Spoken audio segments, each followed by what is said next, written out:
Very good morning. मैं doctor Reena Srivastava. आज BA first year के लेक्चर में हम पेपर फर्स्ट का जो टॉपिक करेंगे वो है स्पैन ऑफ कंट्रोल, नियंत्रण का क्षेत्र। नियंत्रण का क्षेत्र, कंट्रोल एरिया जिसे हम कहते हैं। नियंत्रण के क्षेत्र से तात्पर्य है कि एक समय में एक उच्च अधिकारी कितने अधीनस्थों को नियंत्रित कर सकता है।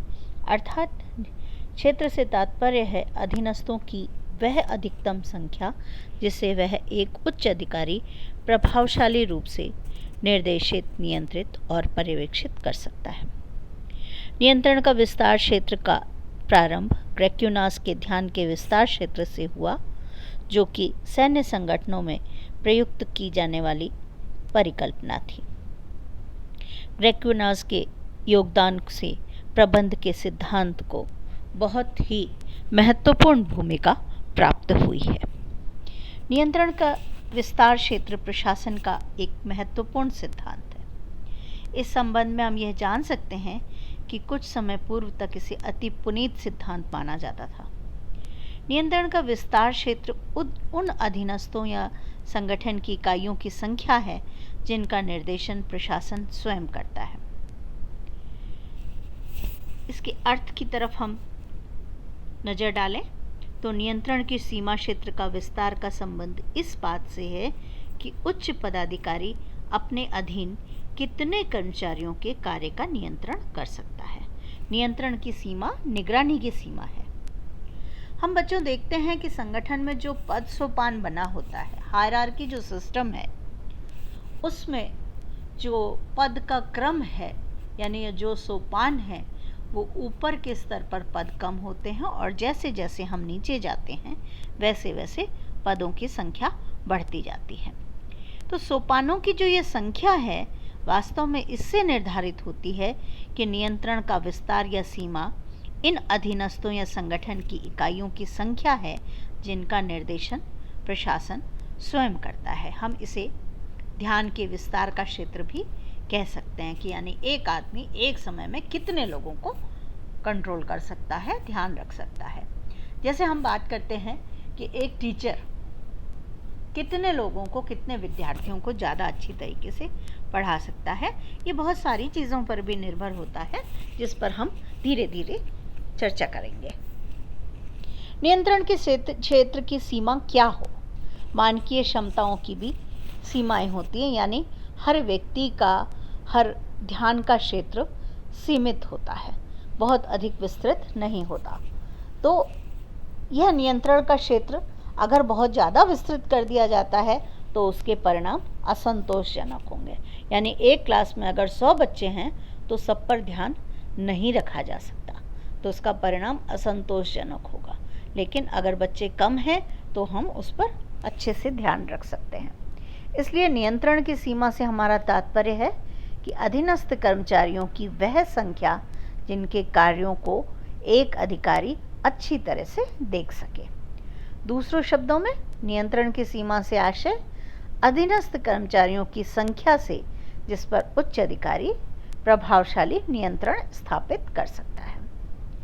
नियंत्रण के सीमा रेखा के संबंध में विद्वानों के अलग अलग मत रहे हैं। सर हैमिल्टन ने कहा कि 3 से 4 अधीनस्थ को स्वीकार करते हैं। लॉर्ड हॉल्डेन और ग्राहम वालाज मानते हैं कि एक उच्च अधिकारी 10-12 अधीनस्थों को नियंत्रित कर सकता है। ग्रेक्यूनास और हेनरी फ्योल के अनुसार यह संख्या 5 और 6 हो सकती है। नियंत्रण का क्षेत्र क्यों इम्पोर्टेंट है? क्या इसका महत्व है? निम्न बिंदुओं से हम इसे स्पष्ट कर सकते हैं। किसी संगठन के स्तरों की संख्या का निर्धारण इससे होता है। पद सोपान और नियंत्रण के क्षेत्र में निकट का संबंध है।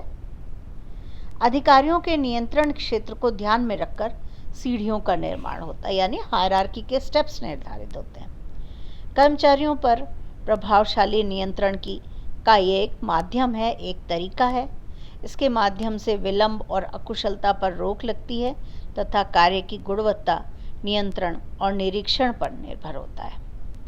संगठन के लक्ष्यों को प्राप्त करना किया जा सकता है। संगठन में बेहतर कार्य निष्पादन हो सकता है।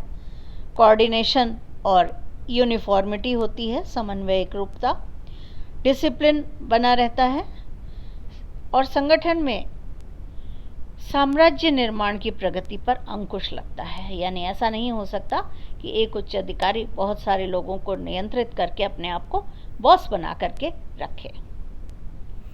सिद्धांतों पर हम चर्चा करते हैं। योग्यतम व्यक्ति की भी नियंत्रण और निरीक्षक की शक्ति की सीमा सीमित होती है, सामर्थ्य सीमित होता है। जितना बड़ा उत्तरदायित्व होता है, सक्रिय नियंत्रण उतना ही संकुचित हो जाता है। जैसे हम बात करें कि हम ऑनलाइन क्लासेस ले रहे हैं और एक ऑफलाइन क्लासेस ले रहे हैं। ऑफलाइन क्लासेस में क्या होगा, हम बहुत सारे बच्चों को कंट्रोल कर सकते हैं। ऑनलाइन क्लासेस में क्या है, हमें पता ही नहीं कितने बच्चे वीडियो देख रहे हैं। बात है, हमने कोई लिंक शेयर किया, कोई गूगल शीट्स शेयर की, बहुत सारे बच्चे उससे जुड़े हुए ही नहीं हैं, तो क्या है, हम बहुत सारे लोगों को कंट्रोल नहीं कर पा रहे हैं। कहीं चीज़ों में फ़ायदा है और किसी चीज़ में इसका नुकसान भी है।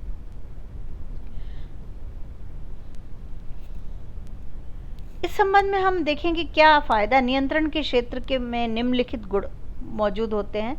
अगर छोटा होगा तो वह लाभप्रद होगा।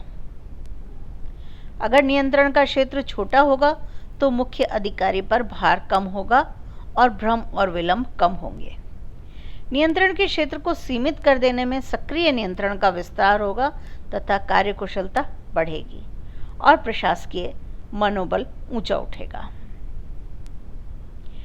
संक्षेप में हम देखें तो कंप्यूटर और इलेक्ट्रॉनिक मशीनों के द्वारा प्रशासन को अधिक प्रगति से बड़ी मात्रा में उचित और सूचनाएं प्राप्त होती हैं और नियंत्रण के विस्तार के सीमा इस दृष्टिकोण से बढ़ जाती है और एक अधिकारी के लिए अब एक से अधिक कर्मचारियों के लिए कार्य को नियंत्रित करना संभव हो जाता है। सामान्य रूप से हम देखें कि 4 चीज़ें हैं जो उसको प्रभावित करती हैं। पहला है कार्य। क्या मतलब है, कार्य की सरल प्रकृति होगी, दैनिक प्रकृति के कार्य होंगे, पद्धतियाँ आसान होंगी। ऐसी स्थिति में ज़्यादा लोगों को नियंत्रित किया जा सकता है, यानी नियंत्रण का क्षेत्र विस्तृत हो सकता है। समय से मतलब हमारी 2 चीज़ों से है। एक तो समय संगठन के समय से हो सकता है और दूसरा संगठन में कार्यकाल का समय कितना है। यदि संगठन पुराना है तो उसकी परंपराएं, रीति रिवाज विकसित होंगे और कर्मचारियों को पता है कि कैसे कार्य करना है, यानी कार्य को करने के वे अभ्यस्त होंगे। ऐसी स्थिति में संगठन में नियंत्रण का क्षेत्र क्या हो जाएगा, बड़ा हो जाएगा। लेकिन संगठन जब स्थापित है तो उसमें समस्याओं की पुनरावृत्ति होगी नए संगठन में और उसके रीति रिवाज और परंपरा विकसित होने से नियंत्रण का क्षेत्र छोटा रखना ही उचित रहेगा। स्थान, प्लेस के आधार पर, प्लेस से मतलब भौगोलिक स्थिति। संगठन की इकाइयां अगर भौगोलिक रूप से दूर स्थित होती हैं तो उन पर प्रभावी पर्यवेक्षण नहीं रखा जा सकता, अतः नियंत्रण का विस्तार विस्तृत रहता है। और अगर एक ही जगह पर हैं तो ज़्यादा लोगों को नियंत्रित किया जा सकता है। व्यक्तित्व भी महत्वपूर्ण है। यदि संगठन में नियंत्रणकर्ता और अधीनस्थ दोनों योग्य, पढ़ने वाला पढ़ाने वाला योग्य है तो प्रतिभाशाली व्यक्तित्व का है तो ज़्यादा लोगों को नियंत्रित किया जा सकता है और इसके विपरीत स्थिति में नियंत्रण का क्षेत्र छोटा होगा। प्रत्यायोजन की मात्रा, यदि संगठन में उच्च अधिकारी प्रत्यायोजन अधिक मात्रा में करता है तो उसके पास समय की उपलब्धता होगी और अधिक अधीनस्थों को नियंत्रित कर सकता है। विकेंद्रीकरण की प्रक्रिया में नियंत्रण का विस्तार क्षेत्र अधिक हो जाता है।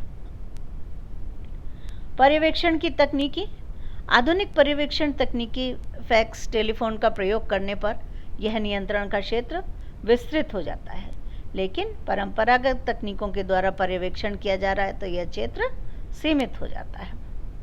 बहुत सारे अन्य भी कारण हैं और इस संबंध में हम ग्रैक्यूनास की बात करेंगे।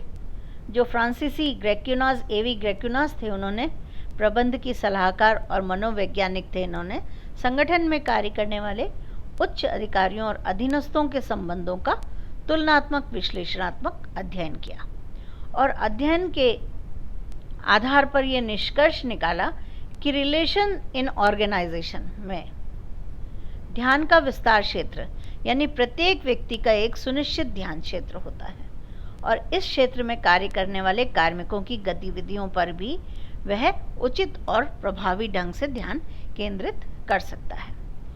ग्रेकोनास का मत था कि व्यक्ति की शारीरिक और मानसिक क्षमताएं सीमित होती हैं। यदि इन ध्यान क्षेत्र का उल्लंघन किया जाएगा तो दायित्व के पालन में समस्या उत्पन्न होगी। परिणाम स्वरूप शक्ति का ह्रास होगा और प्राप्त परिणाम खतरनाक साबित होंगे। ग्रेकोनास ने एक फॉर्मूला दिया। ग्रेकोनास ने नियंत्रण के क्षेत्र की जटिलता को गणितीय सूत्रों द्वारा स्पष्ट किया। उनका मानना था कि नियंत्रण के क्षेत्र को केवल उच्चस्थ अधीनस्थों के एकल संबंध ही प्रभावित नहीं करते बल्कि उन्हें आड़े टेढ़े संबंध भी प्रभावित करते हैं। ग्रेकोनास 3 प्रकार के संबंधों का उल्लेख करते थे। प्रत्यक्ष एकल संबंध यानी उच्च और अधीनस्थ के साथ संबंध यानी N, प्रति संबंध अधीनस्थों के परस्पर अंतर संबंध N-1।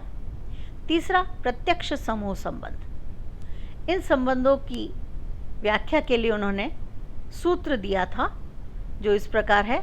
माना किसी अधिकारी के अधीन 3 व्यक्ति कार्य करते हैं तो उसके संभावित संबंधों की संख्या निम्न प्रकार से होगी। N ब्रैकेट में 2N/2 plus N-1 is equal to 3, 2/3 into 2 plus 3-1 और इसके उत्तर होता है एक व्यक्ति के जो सारे संबंधों को मिला करके 18 संबंध हो जाते हैं। तो इस रूप में ग्रेकोनास ये माना कि मनुष्य के नियंत्रण का क्षेत्र जो है वो बहुत सारे संबंधों पर आधारित है। तो ये हमने आज चर्चा की नियंत्रण के क्षेत्र के स्पैन ऑफ कंट्रोल। ये 3 टॉपिक इम्पॉर्टेंट हो जाते हैं। हायरार्की, पद सोपान, आदेश की एकता, नियंत्रण का क्षेत्र। नेक्स्ट लेक्चर में हम नेक्स्ट टॉपिक पर चर्चा करेंगे। Thanks to all.